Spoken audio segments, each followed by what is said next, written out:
우리가 부인할 수 없는 한 가지 일이 있다 그러면 이 세상에는 그 아담과 하와가 범죄한 이후에 우리 사람들은 문제를 속에서 살아갈 수밖에 없다는 거예요.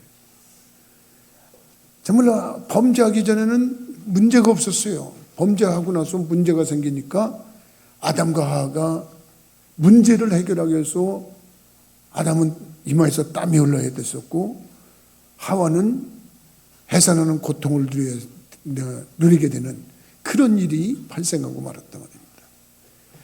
그래서 우리들도 이 세상에 태어나고 보니까 문제투성이에요. 이 문제를 해결하면서 살아가는 것이 인생이다 하는 것을 고백할 수밖에 없을 정도로 문제 속에서 우리가 살아가고 있단 말입니다. 문제 없는 사람은 없다. 이건 기정사실입니다. 우리 교우들 중에 어떤 분이 목사님 저 살다 보니까 201호에 사는 사람하고 301호에 사는 사람하고 401호에 사는 사람하고 다 똑같아요. 뭐가 똑같아요? 그랬더니 다들 그들 집에 가보니까 다 문제 한 가지씩은 다 있더라고요. 그래요. 나도 동감했어요. 맞습니다. 문제 없는 사람은 없습니다. 이런 문제 저런 문제 그런 문제가 있는 거예요. 근데 말이죠. 이 문제를 어떻게 해결하면서 사는 게 지혜로운 거냐. 이거를 성경에서는 숱하게 여러 방면에서 여러 각도에서 말씀해 주고 있는 것을 우리는 발견할 수가 있습니다. 그래서 우리는 문제를 만났을 때 어떻게 하는 게 좋으냐 하는 것을 오늘 말씀을 여러분들한테 드리려고 제목을 문제를 만났을 때 이렇게 한번 제목을 삼아본 겁니다. 사람은 문제를 만났을 때 어떻게 했으면 좋겠냐 할 때 먼저 우리는 마음의 자세를 긍정적으로 가져야 돼요. 대부분의 사람들은요 문제를 만나게 되면 부정적이 됩니다. 얼굴을 붉히게 되고 짜증을 나게 되고 어떻게 보면 심지어 없는 원망하게 되고 그러면서 문제를 만나면 동시에 그 모습이 나타나는데 그 모습이 나타나는 것을 보면 짜증이야. 부정적이야. 근데 그렇게 해가지고 문제가 해결될 것 같으면 이 세상에 문제 해결하지 못할 사람이 어디 있냐 이거예요. 근데 문제를 만나가지고 두 가지 방향으로 꼭 그 태도를 나눈다 그러면 반대로 어떤 사람들은 그 문제지만 문제를 긍정적으로 받아들여요. 그리고 이 문제를 창조적으로 어떻게 해결하겠다는 그런 마인드로 접근해 나가는데 부정적으로 대한 사람은 결국 그 문제에 취해서 망하거나 무너지고 말고 문제지만 그것을 긍정적으로 받아들인 사람은 그 문제를 극복하고 세상을 이기며 승리하며 살아가게 되는 그 역사를 쓰게 되는 줄 믿으시기 바랍니다. 그래서 여러분들이 한번 보자는 거예요. 이 성경을 읽으면서 문제를 만났을 때 우리의 믿음의 선조들은 어떻게 했나 그걸 한번 보면은 성경이 우리에게 그 해답을 가르쳐주고 있다는 거예요. 사실 문제가 많아서 이스라엘 백성들은 애굽에서 살 때 하나님 앞에 기도했어요. 하나님 우리 이거 해방 좀 시켜주세요. 얼마나 간구했는지 하나님께서 모세라고 하는 지도자를 보내주셨잖아요. 그 모세를 보내지 않고 풀어주지 않겠다고는 바로 왕을 무릎을 꿇기는데 특별히 10가지 재앙을 내리면서 결과적으로 그 무릎을 꿇겠단 말이에요. 그리고서 이제 그 애굽에서 해방되었고 나왔지 않습니까? 나왔는데 문제가 해결됐냐 하면 아니에요. 나오자마자 문제가 생겼어요. 홍해가 가로막혔어요. 그러니까 또 백성들이 원망합니다. 불평합니다. 그래도 아직 이 백성들이 성숙하지 못해서 그렇구나. 그리고 하나님께서 그걸 해결을 해주셔요. 근데 이게 웬일입니까? 이스라엘 백성들이 그때부터 문제를 만나면 긍정적으로 대하려고 그러지 않고 부정적으로만 대하는 거예요. 배가 고파다고 원망, 물이 목마르다고 원망, 고기가 없다고 원망하는 거예요. 아주 이제 급기야는 이 문제를 만났을 때 긍정적으로 좀 대하고 긍정적으로 이걸 좀 헤쳐나가자고 그 의견을 냈던 사람들에게 돌까지 던지는 그런 방향까지 나온다고 해요. 그 결정적인 모습이 어디 나오냐면 가서 이제 가나안 땅에 들어가기만 하면 되는데 모세가 12명의 정탐꾼을 정탐하고 오란단 말이에요. 가보니까 거기서 손을 벌리고 오세요. 우리가 이 땅 내줄게요. 그러고 있는 게 아니야. 거기 가보니까 또 문제가 있어. 10명의 정탐꾼이 먼저 보고를 합니다. 가보니까 문제가 산적하는데 이 문제 우리가 해결하지 못합니다. 첫째는 그들은 거인들이 살고 있습니다. 키고리 장대한데 거기다 우리 모습을 보니까 우리는 꼭 메뚜기 같은 존재입니다. 우리는 거기에 들어가자마자 다 몰살당하고 죽고 맙니다. 이 일을 어떻게 하면 좋습니까? 우리는 다 망했습니다. 우리는 죽었습니다. 12명 중에 10명이 문제를 만나가지고 보고하는 것이 원망이었어요. 부정적인 거였어요. 그러니까 백성들이 어떻게 하면 좋아, 어떻게 하면 좋아, 아이고 우리 다 죽었네. 문제를 만나면서 문제에 대해서 부정적으로 대하면 어떻게 해결해 보려고 그러지도 않고 그 문제에 눌려가지고 그저 무너지는 거예요. 근데 호련히 일어난 두 사람이 있었지 않았습니까? 여호수아와 갈렙이 있었지 않았습니까? 아닙니다. 여러분, 우리들이 거기 가서 보니까 맞습니다. 그것들 신체는 크대요. 대단합니다. 근데 그들은 도와주는 신이 없어요. 우리가 보기에는 가보니까 그것은 완전히 우리들의 밥입니다. 들어가기만 하면 밥상이 차려져 있는 겁니다.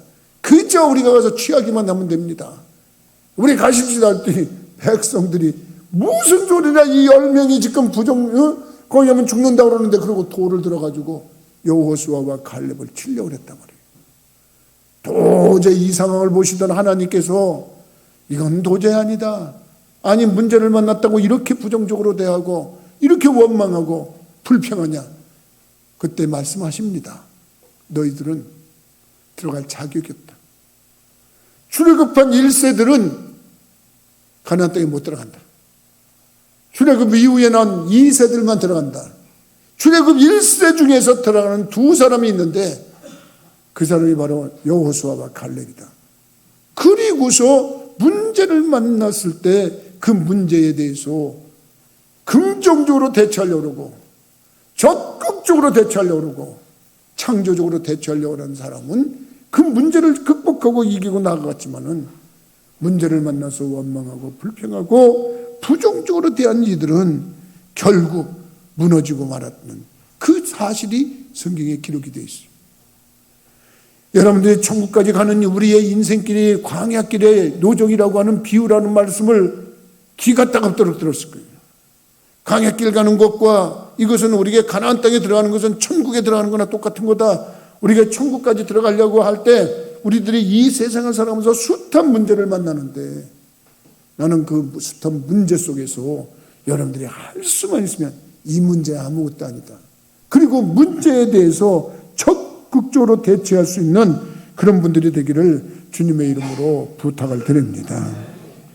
여러분, 이것이 어떻게 보면 우리들에게 말씀하시는 그 한 모습이라고 할 수가 있어요. 이스라엘 백성들에게 하나님께서 귀한 것을 허락하실 때 부정적인 태도로 원망하고 불평하는 그런 사람들에게는 아무것도 주시지 않는다는 것을 우리가 볼 수가 있단 말이에요. 근데 이 문제를 해결하는 사람들이 말이죠, 근본적으로 보면 어디를 보느냐에 따라서 달라지고, 문제를 만나면 일단 기가 죽어가지고 땅을 쳐다보고 한숨을 팍팍 내쉬는 사람들은 그 문제를 해결할 힘조차 가지지 못해. 근데 하늘을 우러러보면서 이 문제를 어떻게 해결할 것인가, 하나님을 바라보면서 하나님, 내가 이 문제를 어떻게 해결했으면 좋겠습니까? 그러고 기도할 때 하나님께서는 하늘로부터 그 문제를 해결하는 역사를 보여주는 줄 믿으시기 바랍니다. 그게 성경에서 증명되기를 어떻게 증명이 됐냐면 말이죠, 아람이라고 하는 나라 알죠? 훈대장관 나아만이 문둥병이 걸렸던 그 나라. 근데 그 아람이라고 하는 나라가 그 시절에는 대국이어서 그 주변에 있는 나라들 다 공격하는데, 특별히 이스라엘만 공격을 하면 백전 백패를 당하는 거예요. 아람 왕이 가만히 이렇게 보니까 이스라엘을 이렇게 동쪽으로 들어가서 공격을 하자 그러면 동쪽에 가면 벌써 거기서 매복하고 있다가 공격을 하니까 당해낼 수가 없는 거예요. 서쪽으로 가려고 그러면 거기에 매복하고 있다가 공격을 당해갖고 그 등치 큰 나라가 매일 얻어 터지는 거예요. 그러니까 이 아람 나라 왕이 전군 지휘관 회의를 소집한 거예요. 그 나라에 내려오는 장군들을 다 뭐라 그래가지고 장군들이 이게 무슨 작전이 이 모양이냐, 저 조그만 나라를 못 이기고 뭐 하는 거냐고 야단을 치면서, 응? 내가 보니까 우리들이 가는 길을 벌써 다 알고 있더만, 그러면 우리 중에 스파이가 있는 거 아니야. 스파이가 그거 잡아내라 말이야. 그리고 호통을 쳤어요. 호통을 치니까 거기 있던 어떤 지휘관이 왕이시여 아래없게 항송하나, 이제 우리말로 말하면 그런 거지. 아래없게 항송하나. 그 나라에는 우리가 스파이가 있는 게 아니고 그 엘리사라고 하는 하나님의 선지자라는 사람이 있습니다. 근데 그 사람이 말입니다, 우리가 대화하는 걸 지금 다 듣고 있습니다. 심지어는 왕께서 왕의 침실에서 하는 비밀 소리도 다 듣고 앉아 있습니다. 그러니 우리가 갈 수가 없습니다. 다 알고 있습니다. 그래서 우리가 이렇게 지금 당하고 있는 겁니다. 왕이 그 말을 듣더니 뭐야? 간단하네. 그럼 그놈은 잡아들여. 그놈만 공격하면 되잖아. 그러고서 뭐라고 화를 낸 거예요. 그래가지고 그냥 엘리사를 잡겠다고, 엘리사 사는 동네가 도단이라는 동네인데 도단이라고 하는 데를 가서 그냥 포위를 해버린 거예요. 포위를 해버렸는데 엘리사의 종 이름이 뭐요? 게하시라고 하는 종이 있잖아요. 게하시가 나왔다 보니까 그냥 아람 군대의 군 병력이 그냥 포위를 하고 있는 거예요. 아이고 이거 큰일 났구나, 이거 죽었구나. 그러는데 엘리사한테 들어가서 선생님 큰일 났습니다. 왜 이렇게 호들갑을 떠냐? 지금 저 아람 군대에서 선생님 잡겠다고 지금 대군을 끌고 포위를 하고 있습니다. 큰일 났습니다. 그랬더니 엘리사가 조금도 두려워하지 않는 거예요. 조금도 두려워하지 않고 보니까 나에게는 그들보다도 더 큰 군대가 있다. 예? 무슨 군대가요? 그랬더니 엘리사가 하나님께 기도했어요. 하늘을 바라보고 하나님 앞에 기도합니다. 그러면서 기도하면서 하나님 저 게하시의 눈을 열어서 하늘의 군사를 보게 해 주옵소서. 그러고서 보니까 게하시가 보니까 하늘에 그 불발광과 불말과 그 군사들이 하나님의 천군 천사가 와가지고 진을 치고 있는 거예요. 크게 보이는 거예요. 여러분, 우리들이 문제를 만났을 때 땅을 바라보고 땅에다 한숨 짓고 탄식하고 발을 구르고 그러면은 여러분 그 모습이 우리를 더욱 지치게 만들고 더욱 망하게 만드는 거예요. 근데 우리의 시선을 하나님께 두는 게 중요한 거예요. 그리고 하나님을 바라보고 하나님께서 어떤 모습의 역사를 하실까를 바라볼 때 우리 하나님이 그 모습 속에서 이미 우리를 위해서 도우시고 계신 것이 나타나는 걸 믿기를 주님의 이름으로 부탁을 드립니다. 성경이 그렇게 증명하고 있습니다. 성경이 증명. 여러분, 땅을 바라보는 사람은 해볼 의욕도 생기지 않습니다. 도전할 의욕도 생기지 않습니다. 그들은 해보지도 않고 안 된다고 합니다. 못한다고 합니다. 그리고 추진해 보려고 그러는 사람, 노력해 보려고 그러는 사람, 그런 사람을 도리어 흉보고 방해합니다. 근데 그런 사람은 성공하지 못합니다. 그런 사람은 문제를 극복하지 못합니다. 신약 성경에도 보면 그 말씀에 대한 증거가 베스다 뜰에서 있었어요. 우리가 너무나도 잘 알고 있고 저도 그 설교를 자주 하는데 오병이어의 기적이 그거예요. 베스다 뜰에서 남자만 5,000명을 먹이신 사건이 기록이 되어 있는데 그때 당시에 남자만 5,000명이라고 하는 것은 여자들 같이 따라온 여자들은 숫자에 쉬지 않았다는 거예요. 어린애들은 숫자에 쉬지 않았다는 거예요. 그러니까 남자만 5,000명이라고 하는 것은 그 숫자에 그 남자 한 사람에게 혹시 따라온 아내가 있다든지 자식들이 있다든지 그러면 숫자는 어마어마하게 불어나는 거예요. 그 숫자만은 거긴데 때가 지나갔어요. 사실 예수님이 말씀 전하면 그게 시간 가는 줄 모를 수밖에 없죠. 저도 예수님이 이 땅에 오셔가지고 지금 말씀을 전한다 그러면 아마 시간 가는 거 그거 상관 안 할 것 같아요. 그러니까 그냥 사람들이 시기가 지나갔고 배가 고프니까 전부 다 아이고 배고파, 애가 징징대겠지요. 나 따라왔던 애가 징징대겠죠. 옆에 서는데 아이고 배고프네 그러니까 예수님께서 제자들에게 야 너희들이 먹을 걸 줘라. 그러고서 저기라니까 먹을 걸 주라는 소리 듣자마자 빌립이라고 하는 사람은 땅을 쳐다보고 한숨 짓는 아이고 어떻게 이 많은 사람을 우리가 먹을 걸 줘. 어떻게 주라는 거예요. 그리고 땅을 쳐다보면서 하는 소리가 주님 여기는 200데나리라는 돈이라도 있어야 되는데 그 돈도 없습니다. 그런 돈이 있다고 쳐도 빵공장도 없습니다. 될 수가 없어요. 그리고 안 되는 쪽으로 머리가 돌아가고 자세가 돌아간 빌립은 해보지도 않고 안 된다고 그런 거예요. 근데 12제자 중에 안드레라고 하는 제자는 우리와 여러분 좀 상황이 달랐지 않습니까? 생각이 달랐어요.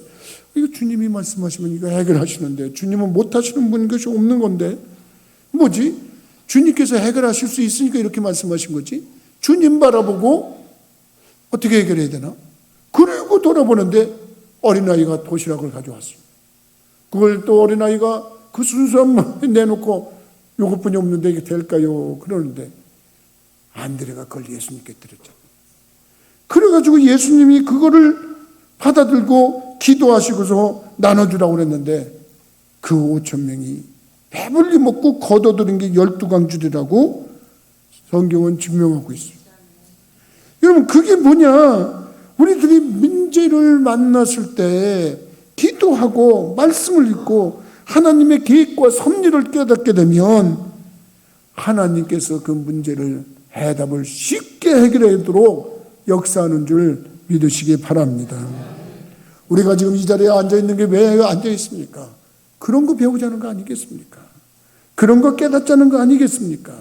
여러분들이 문제를 만났을 때 그저 땅만 치고 한숨 짓고 원망하고 저주하고 탄식하고 앉아있다면 그 문제가 해결되겠습니까?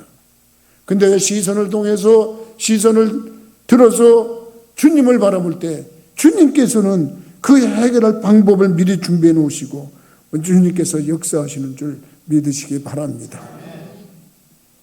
문제는 우리들이 하나님을 바라보지 않는다는 거예요. 하나님을 바라보기만 하면 해결이 된다는 거예요. 여러분 인생의 문제에 하나님이 얼마나 큰 관심을 갖고 있냐면 아담과 하와가 번제한 후에 하나님께서 야단을 치셨지만 그 즉시로 문제를 해결할 방법을 해주셨어요. 아담과 하와가 죄라고 하는 큰 문제를 일으켰어요. 죄라고 하는 문제를 일으켜서 그 문제를 때문에 지옥 가는 그 문제를 가졌을 때 하나님은 독생자를 이 땅에 보내주실 것을 계획했어요. 여자의 후손이 뱀의 머리를 상하게 할 것이다. 여러분 그것뿐만 아닙니다. 하나님이 세상을 이처럼 사랑하사 독생자를 주셨으니 이는 저를 믿는 자마다 멸망치 않고 영생을 얻게 하려 하시다 말씀하신 것처럼 독생자를 보낸 게 뭐냐면 우리 인생의 가장 큰 문제는 죄의 문제예요. 죄의 문제는 여러분들이 해결 못하는 거예요.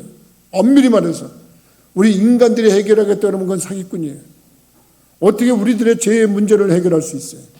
우리들의 죄의 문제는 하나님만이 해결하시는데 하나님께서 당신의 독생자 예수 그리스도를 이 땅에 보내주셔서 십자가에서 우리들의 죄값을 치르고 돌아가시게 함으로 말미암아서 우리의 죄가 사함받는 것으로 우리 하나님이 해결해 주셨는 줄 믿으시기 바랍니다. 그러면 우리들이 가지고 있는 이 큰 문제가 바로 죄의 문제인데 이 죄의 문제를 해결하시는 분이 우리 하나님이시나 말이에요. 그러니까 죄의 문제를 하나님이 해결하시는 이 모습 속에서 문제라고 하는 것은 얼마든지 있을 수 있지만 하나님은 얼마든지 그 문제를 해결하실 방도를 갖고 계신 분이다. 여러분 이스라엘 백성들이 애굽에서 나와가지고 제일 먼저 홍해가 만났을 때 인간적으로 생각하면 다 좌절할 수밖에 없어요. 그렇지 않겠어요? 뭐 준비된 게 없는데. 근데 하나님이 하나님을 바라보고 하나님께 은총을 구할 때, 모세가 손을 들어 지팡이를 들어서 가리킬 때 그 홍해가 갈라지는 그런 역사에 거기에 길이 날 줄 누가 알았겠어요? 그거는 하나님만이 해결하시는 거예요. 나는 여러분들이 믿음 생활하면서 할 수만 있으면 하나님을 바라볼 수 있는 분들이 되기를 주님의 이름으로 부탁을 드립니다. 여러분, 그렇습니다. 이스라엘 백성들이 문제가 있으면 그 문제는 꼭 하나님이 해결해 주셨어요. 배가 고프다 그러면 만나를 내리셨어요. 목마르다 그러면 반석을 쳐서 물을 내리셨어요. 그리고 고기가 먹고 싶다 그러면 메추라기를 내주셨어요. 그렇기 때문에 우리들이 주님과 동행만 하면, 주님과 함께 하기만 하면 주님께서는 우리들이 가지고 있는 문제를 해결해 주시고 역사해 주는 줄 믿으시기 바랍니다. 수고하고 무거운 짐진 자들아, 다 내게로 오라. 내가 너희를 쉬게 하리라. 하나님이 하신 말씀이에요. 여러분, 하나님께서 문제를 가지고 오는 사람에게는 그 문제를 해결해 주시겠다 그랬어요. 우리가 문제를 가지고 내가 전전긍긍할 게 아니라 일단은 문제는 주님께 맡겨야 되는 거예요. 근데 맡기질 않아. 이 맡기질 않으니까 문제가 되는 거예요. 맡기는 방법도 몰라. 맡기는 방법이 어떻게 맡기는 거예요, 하나님? 어떻게 맡겨요, 목사님? 그러고 나한테 대리 반문하여 질문할 사람도 있을 거예요. 맡기는 방법은 주님께 기도하는 거예요. 기도하는 거예요. 믿으시면 아멘 하십시오. 여러분, 맡기는 건 제단 앞에 와서 하나님, 내가 이런 짐을 지고 있어요. 내가 이거 해결하기 어려운 무거운 문제가 있어요. 이것 좀 해결해 주세요. 그리고 주님께 맡기는 거예요. 근데 주님은 로마서 8장 28절로 대답하실 거예요. 하나님을 사랑하는 자, 그 뜻대로 부르심을 입은 자들에게는 모든 것이 합력하여 선을 이룬다. 믿으시면 아멘 하십시오. 하나님은 우리들이 주님 앞에 나와서 기도로서 맡기기만 하면 주님께서 합력해 선을 이룬다. 근데 그걸 가지고 혼자서 전전긍긍하고 어쩔 줄 몰라 하고 있어요. 이게 참 답답한 거예요. 여러분, 주님을 바라보는 게 중요합니다. 하늘을 바라보는 거 중요하다고 말씀드렸습니다. 사실 인생의 가장 큰 문제를 만났던 노아 시대에는 얼마나 사람들이 죄를 짓고 당연했겠으면 하나님이 물로서 심판을 하셨어요.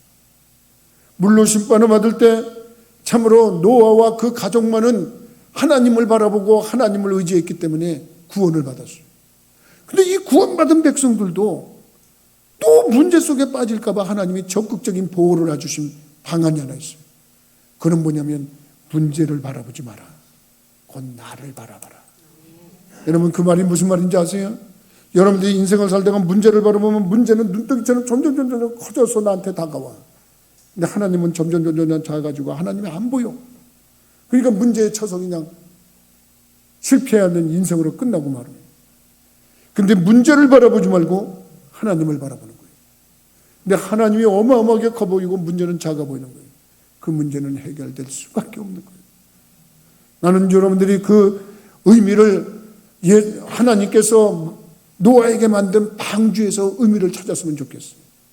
다시 강조하지만 어디 가서 도담 나누다가 성경 얘기하다가 어떤 교인이나 어떤 교회 누가 방주에 창문이 몇 개 있어요? 그렇게 물으면 몇 개 있더라. 이렇게 생각하고 있으면 안 돼. 다시 얘기하면 방주에는 창문이 하나뿐이 없어요. 여러분들 그런 상식도 몰라가지고 하면 저거 부천교회 다닌다는데 저렇게 실력이 없어. 이러면 교회를 망신시키는 거예요. 교회를. 근데 두 번째 질문이 있어. 그 창문이 어디에 있어요? 그러면 창문이니까 옆에 있겠지. 그러고 얘기하면 그건 교회 건성으로 다닌 거예요. 여러분들이 그걸 알아야 돼요. 노아의 방주의 창문은 천장에 있어요. 천장에 있다고. 그것도 하나. 왜 그러냐? 지금 문제가 홍수로 온 인류가 죽고 모든 생물이 죽어가는 그 처참한 환경, 그 극심한 문제가 휘몰아쳤을 때 하나님은 너 문제 보지 마라. 그리고 창문을 만들지 않은 거예요. 저 밖에서 사람이 아우성치고 죽어가고 집이 무너지고 산사태가 나고 짐승들이 죽고 그러는 그 그 혼란한 상황 속에서도 하나님이 그거 보지 말라는 거예요. 뭘 봐요? 위로 하나님을 보라는 거예요. 위로 하나님을 바라보고 하나님이 너희를 구원하신다, 너희 문제를 해결하신다, 그거를 가르쳐주는 장면이 그 노아의 방주의 그 한 모습이라고 하는 사실을 여러분들이 깨닫기를 주님의 이름으로 부탁을 드립니다. 하늘을 바라보고 나를 바라봐야 돼. 나를 바라보고 그때 그거를 자기 성찰이라고 그래요. 자기를 바라보는 거예요. 왜 이 문제가 만났을까? 하늘을 바라보고 나를 바라보며 하나님이 깨닫게 해주셔. 야, 네가 지혜를 줬으니까 그렇지. 스스로에게 내가 그런 잘못을 했구나. 혹은 하나님을 바라보고 나를 깨달아. 너가 게으르니까 그렇지. 내가 게으렀구나. 하늘을 바라보고 나를 바라보니까 하나님이 깨닫게 해주셔. 네 생활 태도가 그따위니까 그렇지. 그리고 깨달아. 여러분, 자기의 잘못을 가지고 남을 원망하고 있네요. 아니, 허구한 날 일을 해야 될 사람이 가서 도박이나 앉아있어요. 가서 일을 해야 될 사람이 마약이나 취하고 있어요. 그러면서 나는 인생이 왜 이렇게 꼬이냐고 그런다 그러면, 남을 해하고 사기치고 남을 못 살게 만들어 놓고 자기만 살겠다고 하는 그런 이기적인 삶을 살면서 자기 잘 되겠다고 하는 하나님이, 야 이놈아 너는 그렇게 살면 되겠냐고 자기를 깨닫게 해준다. 하늘을 보고 나를 보고 자기의 잘못을 깨닫는 거예요. 내가 주일 성수를 제대로 안 했구나. 내가 정말 하나님 말씀대로 제대로 살지를 못했구나. 그러면서 깨달으면 여러분 그것도 하나님의 큰 은혜고 문제를 해결하는 열쇠가 되는 줄 믿으시기 바랍니다. 그럴 때는 여러분들이 하나님 앞에 회개하는 겁니다. 회개 기도를 할 때 하나님께서 그를 도우시는 겁니다. 문제라고 하는 것은 일에서 나타나는 겁니다. 그 일은 여러분 내 일인 것 같지만 사실은 하나님의 일입니다. 우리들이 하나님 앞에 기도를 하면서 참여하면서 회개하면서 하나님 내가 제대로 살지 못했어요. 하나님 보시기에 내가 합당하게 살지 못했어요. 그러고서 회개하고 뉘우치면 하나님께서 너 왜 그걸 네 일이라고 생각하냐. 그건 내 일이야, 내 일. 알았어. 너 제대로 깨달았구나. 너 제대로 회개했구나. 너 제대로 참여했구나. 그리고서 하나님께서 일을 해결하시는데 오늘 본문의 말씀이 그 말씀이에요. 일을 행하는 여호와, 그것을 만들며 성취하는 여호와, 그의 이름을 여호와라는 이가 이와 같이 이르시도다. 너는 내게 부르짖으라. 내가 내게 응답하겠고 네가 알지 못하는 크고 은밀한 일을 내게 보이리라. 그러니까 하나님께서 이게 내 일인 줄 알았는데 이게 하나님 일이셨군요. 내가 하나님 앞에 바로 살지 못해서 그랬는데, 내가 기도 안 해서 그랬는데, 내가 제대로 신앙생활 안 해서 그랬는데, 그리고 깨닫고 뉘우칠 때 나도 모르게 그게 기도가 나온다고. 그때 나오는 기도가 바로 부르짖는 기도예요. 여러분, 부르짖는 기도라고 하는 것은 소리만 팍팍 질른다고 하는 것은 부르짖는 게 아니에요. 자기의 가슴을 찢고 자기의 마음을 찢고 정말 하나님 앞에 참여하면서, 하나님 내가 그걸 몰랐어요. 내가 정말 잘못 살았던 걸 몰랐어요. 그리고 자기의 마음을 찢을 때 하나님께서는 그거를 부르짖는 거라고 그러는 거예요. 여러분, 정말 우리들이 부르짖고 싶어도 누가 들을까 봐도 못 부르짖을 적이 있잖아요. 그런데도 마음을 찢고 간구하면 하나님께서 네가 알지 못하는 크고 비밀한 일을 보이리라. 분명히 하나님께서 은밀한 일을 내게 보여준다 그랬어요.